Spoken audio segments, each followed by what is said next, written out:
Boa tarde. Vamos fazer a correção do livro de matemática, do exercício de casa de ontem. Então, da página 162. No número 1, vocês vão colocar a quantidade de brinquedos, tá? Tem quantidade de reais e quantidade de brinquedos. Número 1. Sabemos que um brinquedo custa R$10. Complete a tabela com a quantidade de brinquedos que se pode comprar com as quantias indicadas. Então, o terceiro espaço vazio, vocês vão conseguir comprar 3 brinquedos, porque tem R$30. No próximo, 4 brinquedos. E no próximo, 5 brinquedos. Número 2. Vão multiplicar 10 vezes 1, 10. B, 3 vezes 10, 30. C, 10 vezes 4, 40. 10 vezes 5, 50. 9 vezes 10, 90. E 10 vezes 6, 60. Observe o quadro e complete. Esse quadro é simplesmente a tabuada, se vocês perceberam. Então, eu tenho...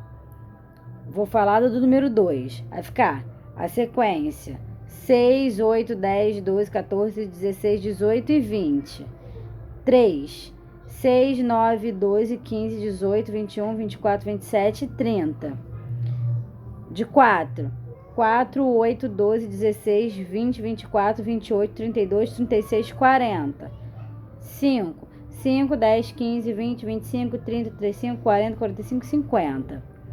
10, 20, 30, 40, 50, 60, 70, 80, 90, 100, tá? É a tabuada. Não tem mistério, não.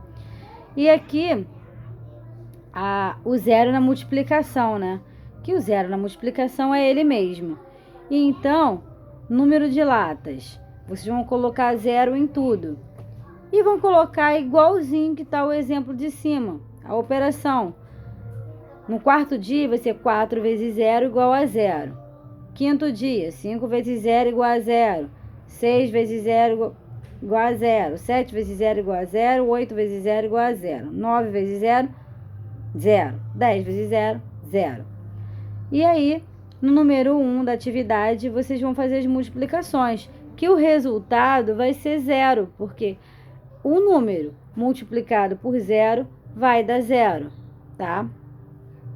Quantas frutas temos nas cestas juntas? Nenhuma, então é 0 também, tá? Então, esse foi o exercício de casa, de matemática nosso, tá? Agora, hoje, nós vamos fazer história, né? Que nós não demos essa semana. Deixa eu pegar aqui.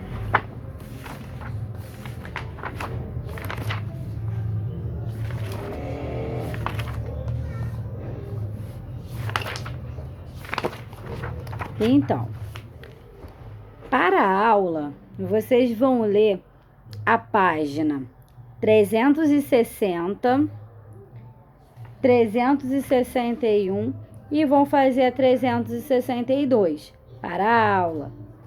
Para casa, vocês vão fazer a página 363, 364 e 360. Peraí. Para casa vai ser 363 até 67. 367. Eu vou escrever lá no nosso WhatsApp lá, tá bom? Então, vai ser tranquilo, belezinha, né? Então, a gente vai ler. Eu vou ler com vocês aqui e vou fazendo as explicações necessárias, tá bom? Unidade 2, o Brasil colonial. As capitanias hereditárias.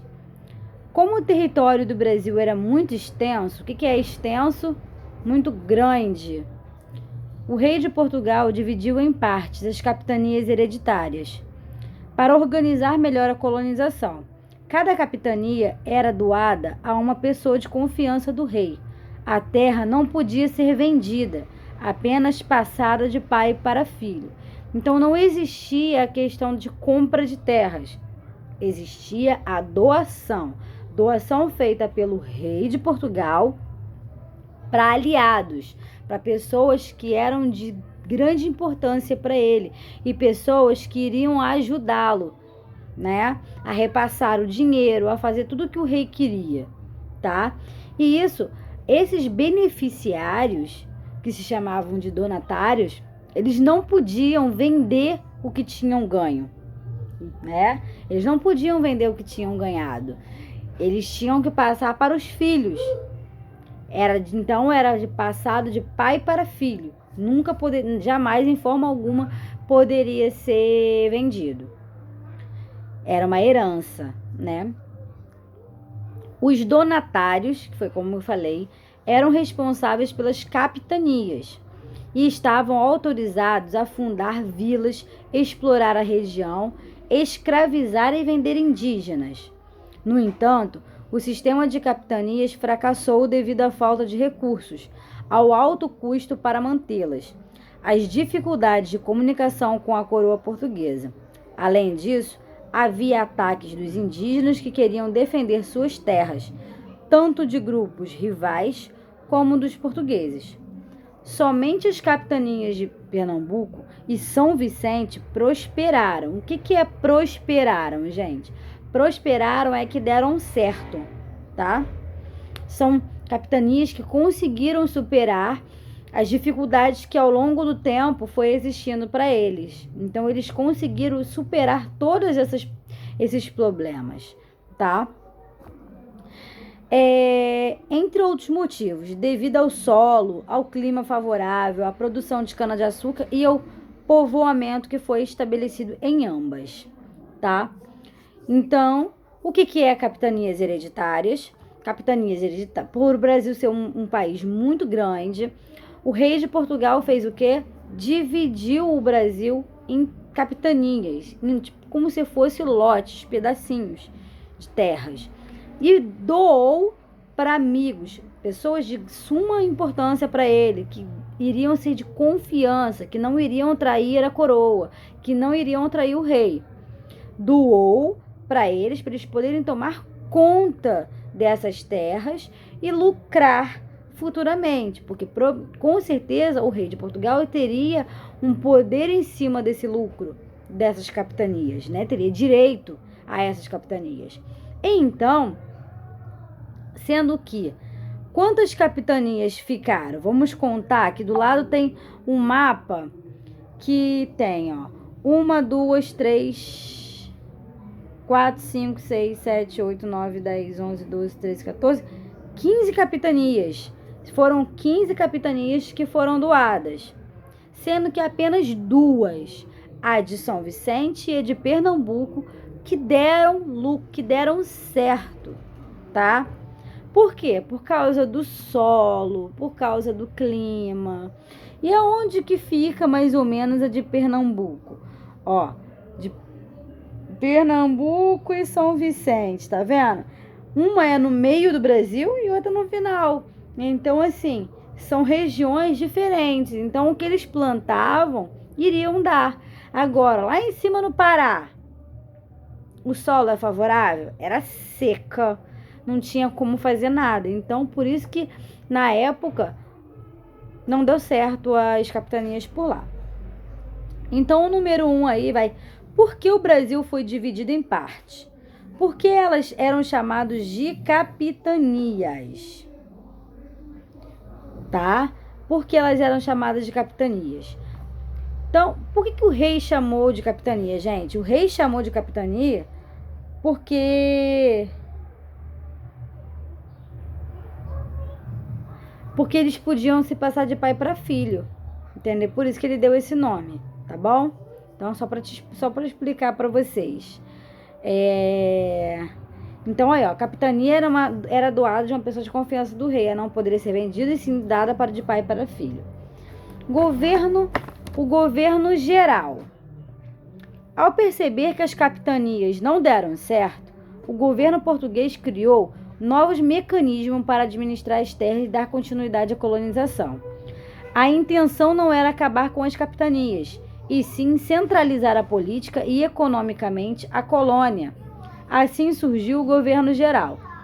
As principais funções do governador-geral era coordenar a colonização, fortalecendo as capitanias contra os ataques indígenas, fiscalizar o que acontecia nas capitanias e apoiar a produção da cana-de-açúcar.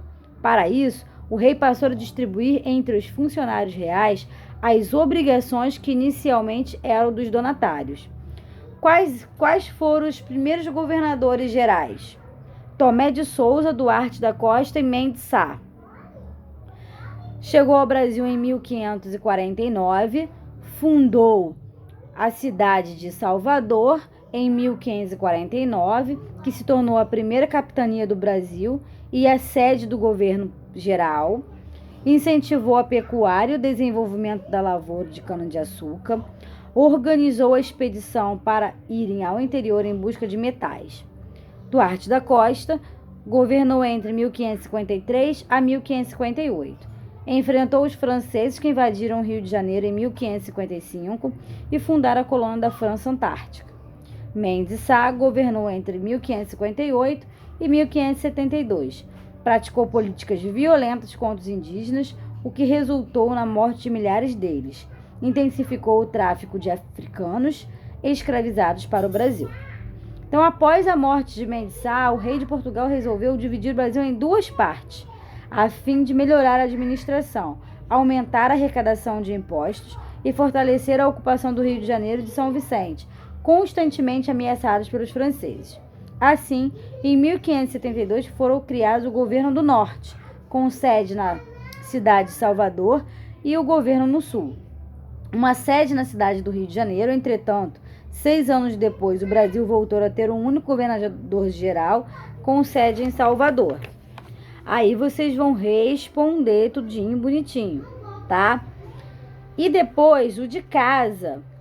Eu vou ler com vocês também o de casa. A primeira capital do Brasil. Com a colonização do Brasil, o governo português precisou se organizar para que as atividades desenvolvidas em terras brasileiras pudessem gerar lucros. Desse modo, foi preciso enviar para cá pessoas que auxiliassem na fiscalização dessas atividades, recolhesse dos colonos tributos que seriam enviados para a coroa portuguesa. O que são tributos, gente? Tá aí no quadradinho roxo. Esse quadradinho roxo nós chamamos de glossário, tá? Então, o tributo é imposto, contribuição exigida pelo Estado a cada cidadão para financiar as despesas públicas.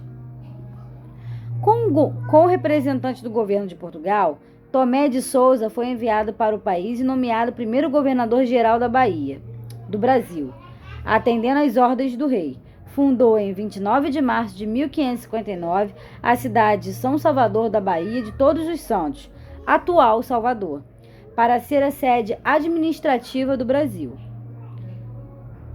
Tem uma foto aí, tá vendo? Que é do monumento construído em homenagem à chegada de Tomé de Souza a Salvador. Essa escolha de lugar se deu porque o Nordeste brasileiro era o maior produtor de cana da época e a região havia se tornado um local estratégico para o envio desse produto e do pau-brasil para a Europa e o Oriente. Diferentemente de outras vilas, as cidades fundadas naquele período de São Salvador da Bahia de Todos os Santos foi pensada para ser a capital da colônia, protegida e com prédios construídos de maneira planejada. Salvador foi a capital do Brasil até 1763, quando a cidade do Rio de Janeiro foi escolhida para ser a nova capital. Aí, ó, nessa página 363 tem uma pesquisa. A cidade de Salvador foi a primeira capital do Brasil. Você conhece a capital do seu estado? Com a orientação, o professor faça uma pesquisa sobre ela e depois responda as questões a seguir. Vocês vão pegar e vão botar no caderninho de vocês. Aí vocês não vão ter orientação minha, infelizmente. Vão ter orientaçãozinha do pai e da mãe de vocês. Qual é a capital do estado onde você nasceu? Aí você vai perguntar para a mamãe e para o papai. Em que data dessa cidade foi fundada? Aí você vai ir na internet fazer uma pesquisa. Em que ano ela se tornou a capital do estado? Quais são os principais pontos turísticos da capital do seu estado? Isso aí a gente acha fácil, molezinha. dentro da internet. Então, essa é uma pesquisa, tá? Que vocês têm que fazer. Eu quero, nos exercícios, todos os exercícios feitos, tanto de aula quanto de casa, eu quero que vocês me mandem fotos, tá? Fez? Acabou de fazer? Manda foto pra mim. Fez a pesquisa? Coloca a pesquisa no caderno. Pode colocar a pesquisa no caderno de aula. Tira foto e me manda, beleza? Tenta me mandar aproximando, não estando embaçado. Por quê? Porque tudo que vocês fazem online e me mandam, trabalhos, atividades, eu imprimo e corrijo. Então eu tenho que estar legível para poder eu conseguir entender, tá? Então assim, pula em linha, dê espaço para não ficar nada embolado, tá bom? Aí vocês vão responder essas questões. Ah, não, esse daqui, desculpa, esse da página 363 é de casa já. Então vocês podem colocar no caderninho de casa, tá bom? Então, como eram as principais cidades? A ocupação portuguesa teve início no litoral brasileiro. O objetivo era facilitar o escoamento de produtos e recursos naturais retirados da colônia, além de servir como proteção para possíveis invasões. As novas cidades também contavam com um porto, como ocorria em Salvador, Recife e Rio de Janeiro. Os portugueses se instalaram no Brasil, construíram as primeiras cidades usando principalmente materiais locais, por isso a maioria das casas era feita de taipa.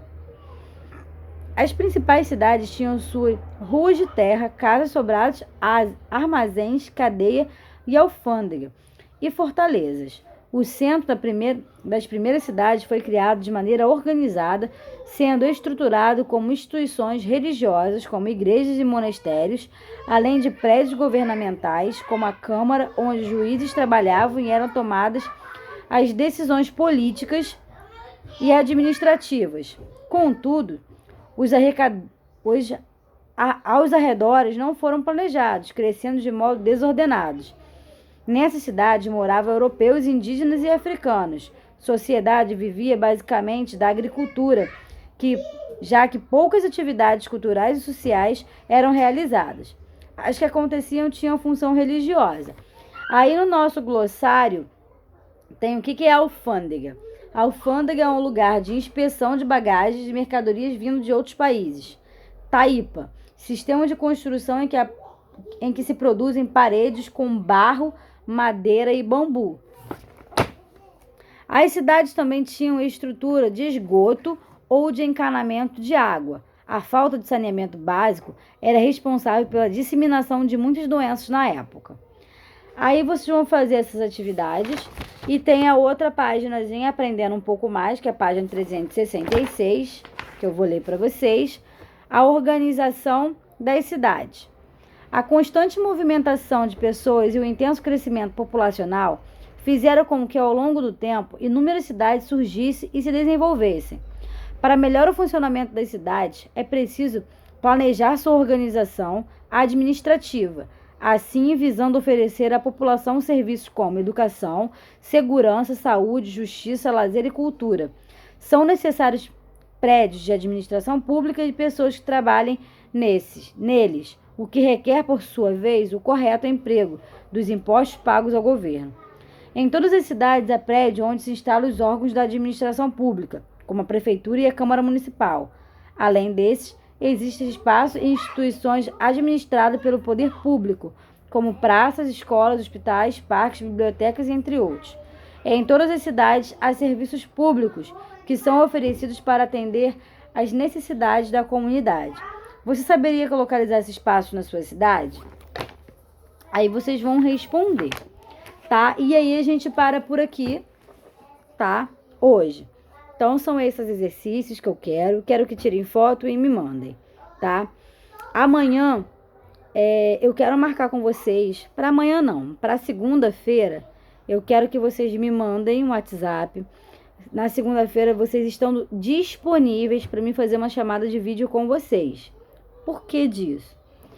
Eu vou sortear o trabalho que vocês têm que me fazer de história. Então eu quero que vocês estejam online comigo na hora do sorteio, tá bom?